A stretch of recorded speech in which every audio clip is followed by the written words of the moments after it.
So this is just a touch-up on the first prelude for Manuel Maria Ponce. Beautiful piece is the one that starts like this, right?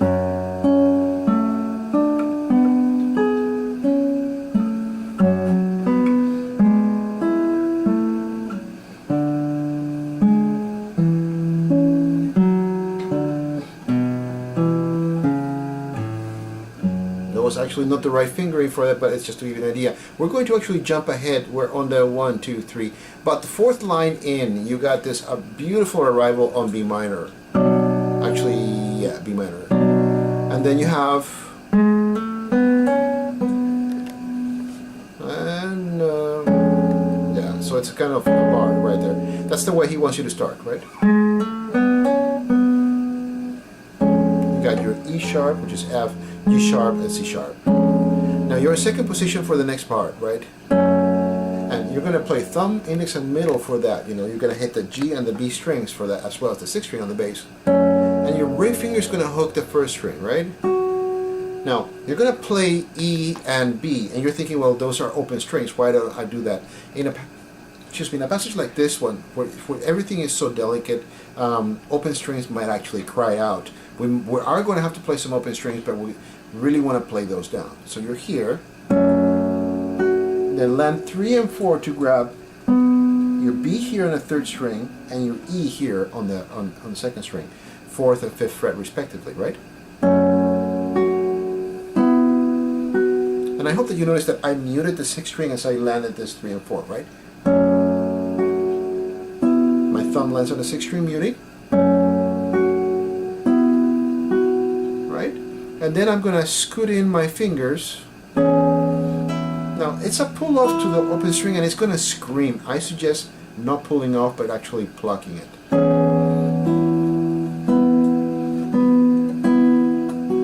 Now it says in the score to actually play that B here close, but since you have open strings here you can play them, and I suggest just play them very, very light, almost brushing the string, right? So you have,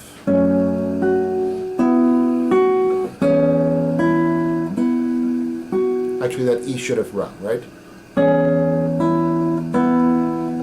Right, and notice that I'm actually doing a hinge because I'm going to do this business again. And it's the same notes, but since I'm changing bass to that G sharp, the fingering actually requires that I move to 4th position, make a bar there, and just move up this way, right? And then I place my 2nd finger on the 2nd string, 7th fret, and then I'm going to move up 2 frets and get my C sharp here, right? And play with A bass and then open.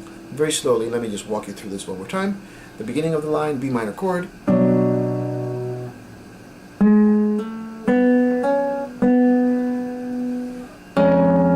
Then piano. Mute the 6. Tuck in. Crescendo. And again, 4th position, 2 on the 2nd string, move up to the 2nd string, and then it's relatively easy. You make a bar on the 7th fret, and it says to hammer on. Again, I prefer to, right, to pluck it, and then you're going to move 2 frets over, right? So you're now on 9th position, making a bar, and then you take off the 4. Right? So again, 7th position here. You're gonna start leading with your wrist, right? Always when you move, you lead with your wrist. You're gonna land on the 7th position with 3 and 4 on the 3rd and 2nd strings respectively, and you play 2nd string, right? So you're here. Then 4 again is your guide finger to get you to that G sharp, 2 frets over.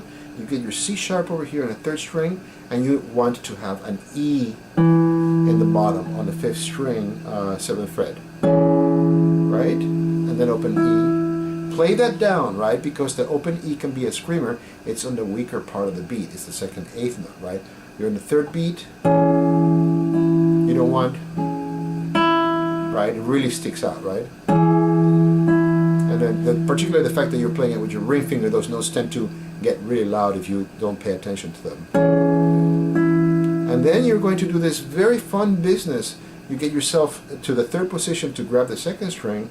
You have 2 grabbing the F sharp, and here you're grabbing a C sharp on the third string. And I would roll that one. Now, it says in the score to actually play that B there. From what I can see, it's a very blurry score. You might as well just play it open and just be gentle with it. And then you're just on 4th position, C sharp on the 5th string, A on the 4th string, right? And then of course don't forget to hook your 1st string, right? So A, F sharp, and here you're gonna have to switch your 3 for your 4, right? Right, so you get your D, and then your F sharp, and you have to have an A over here on the 2nd fret. So quite a bit of a stretch, right?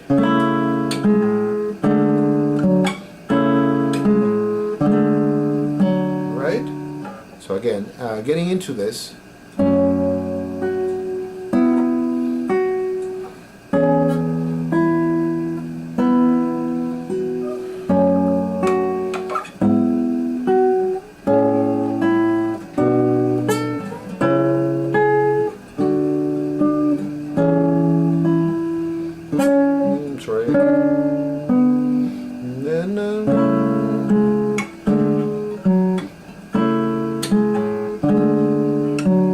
Then you have a, I don't know if that is a smudge or a note in the score.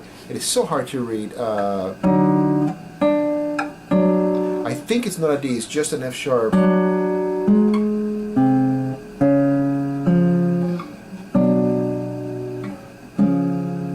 Yeah, I am almost positive that's not a D because it would be very maybe, yeah. It maybe is. Maybe. Yeah, it might be a D. Yeah. So so you have D, F sharp, and D here, right? So coming out of this business,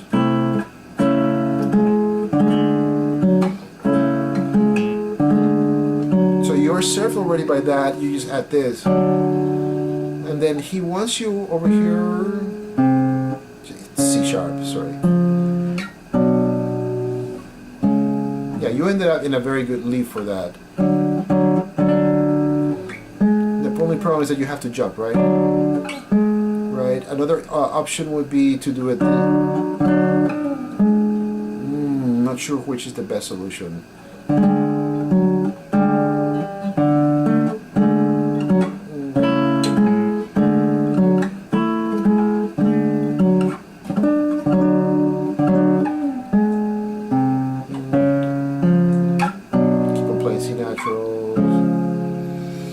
I think you're going to have to make a choice there, but happy practicing. Awesome.